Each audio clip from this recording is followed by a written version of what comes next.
right, good morning, fellow eaters and appreciators of good, nutritious food. Here's what we got on the docket today: big time Carne Adovada, and everything but the kitchen sink. So, literally, everything out of the refrigerator. I think it's like 4 or 5 pounds of pork ribs, lots of good fat on there. Actually, the chicken bones from the breast the rib meat or whatever that I separated out yesterday, and then all the accoutrements. Normally, I would have fresh onions and peppers to put in this, but I've already roasted those and I got those there. So I'm going to start with some other raw veggies, basically some ginger and some garlic, and brown the raw meat first, and then create a roux with a little bit of pot flour and water and seasonings, and then just build it from there. Chicken broth, ragu simply, which is a low sugar, it's the lowest sugar marinara sauce I can find, a can of diced tomatoes, and then let that go for a while. And then add in the rest of the veggies. They're already cooked veggies, the soft veggies, the cabbage and the carrots, and the kale and the Swiss chard that I have left, and then all these frozen veggies. So it's going to be a huge pot. That's a 20-quart pot. So I'll eat on this for a couple of weeks and freeze some of it and blah, blah, blah. Even some sweet potatoes over there. So that's it. Let's get started, and I'll step it along the way. Bye. All right, so what's the first step of this? Okay, you can see how this meat is all seasoned. I had the meat tenderizer, salt, pepper, garam masala on there, and I've let that, I did that yesterday, so I'm minimum 24-hour marinade. Same with the chicken bones, okay? So the first step is browning this stuff, high heat, okay? And just create that sear on the outside of the meat for a couple of reasons. Number one, again, it sears that seasoning to the meat, but it also encapsulates all that good flavor and moisture. Even though we're braising this, I've found that searing it and browning the meat at the beginning makes a huge difference in the taste. So there you go, first step. All right, so when I say brown and sear, I mean literally that. You see how hot it is? It's almost to the point of burning. You're not blackening it, but you're getting close. And you see all that good fat is rendering down in there. It's creating that grunge. That's what we want, because when we make that roux with the flour and the water, we want to grab all that good seasoning and that browning and that fat off of that into the roux. So there you go. Next step. All right, the hard part's almost done.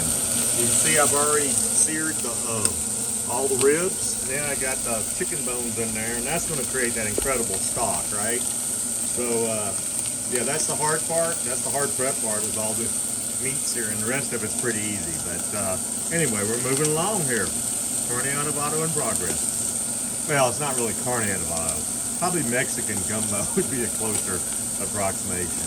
Lots of good veggies in this stuff. So here we go. I lost a little momentum here. I dropped a Pyrex basic measuring cup like that one on the floor and busted it, so I had to clean that up. Anyway, we're getting it back. Like I said, I got all that grunge in there. It looks like it's burned, but basically I'm going to take some garlic and ginger that I've chopped up and deglaze with some lemon juice, and then I'm going to, once that gets browned a little bit, I'm going to add the roux and then the meat back in, and again, let all that get to ginning. So that's the next step. So I've thrown some of the crisp veggies in there, some of the Swiss chard stalk and the carrots and some of the kale stalks, and obviously all the ginger and garlic, which was a huge amount. I got my roux stuff going there, so I'm just going to throw that in there. And again, that's your base. That's what gets everything started. So once that comes to a boil, then we'll put the meat back in and let it go for a while, and then start adding the veggies. That's it. Basically, the work is done at this point. Okay, there you go. There's that magic stuff right there. You don't want to let it burn, but that's that flour and a little bit of flour, 2 teaspoons, salt and pepper, and all that good garlic and ginger in there. And now all we're going to start doing is adding the meat back in, because that's going to create that incredible stock. Look at the size of that rib. It's got to be like a 2-pound rib. Anyway, so that's the next step. That's going to fill that pot up, and then we'll start adding all the other good juices and stuff to that. I done fogged up my phone. Anyway, and then the veggies, and then all the cooked veggies, and then all the frozen veggies. We're going to have a huge pot. of good meat and veggies. That's the end desired result. All right, so all the meat's in the pool, and again, this is that Carne Adovada mix. I buy that at Food King. It's like $2, and this is what makes the Carne Adovada taste. All right, and I don't know what all's in it. You can look it up, but it's Carne Adovada mix. So there you go. That goes in, and then like I said, next is you'll see the ragu simply, the tomatoes, the chicken broth, and then once that gets going, then we'll get the veggies in there. That's it, we're set up. Magic element. I got the ragu simply, the can of diced tomatoes, the box of, or the whatever it was, pint or quart of chicken broth in there. You gotta add about 2 teaspoons of brown sugar to it. What it does is it cuts that acidity of all that tomato sauce and just smooths things out. So that's the next step, and then the veggies.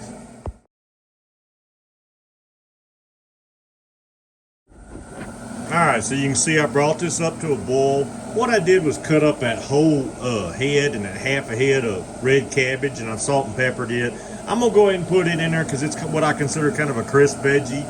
But the leaves from the kale and stuff, and all the already cooked veggies and the sweet potato, and even the frozen veggies, I'm probably gonna put them in at about the last hour. This has got to simmer, and I'll turn it down. This has got to simmer for about 4 hours to break down all that collagen and that connective tissue in those ribs, because that's tough meat, and that's what the whole braising process is, cooking at a low heat, you know, to break down that meat, and it's just going to become like pulled pork. That's the bottom line.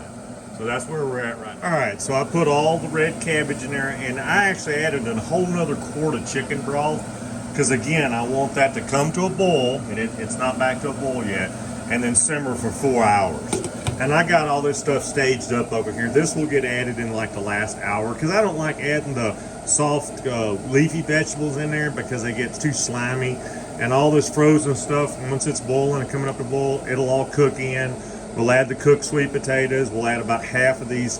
This is just a combination of peppers, roasted peppers, and onions, and Swiss chard, celery, just a bunch of stuff in there. And you notice as we've gone, I've cleaned everything up, okay? Because I clean as I go. So that's 1 hour prep.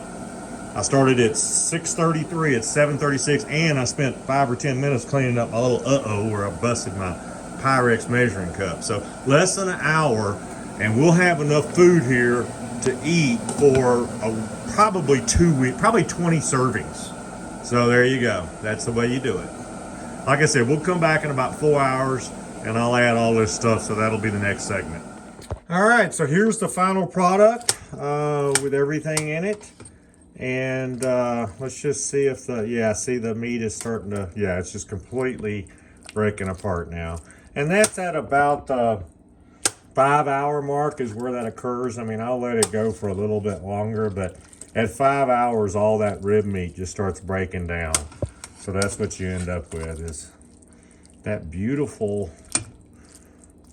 kind of reddish golden brown broth and all that good pork and the bones in there that creates all that good stock.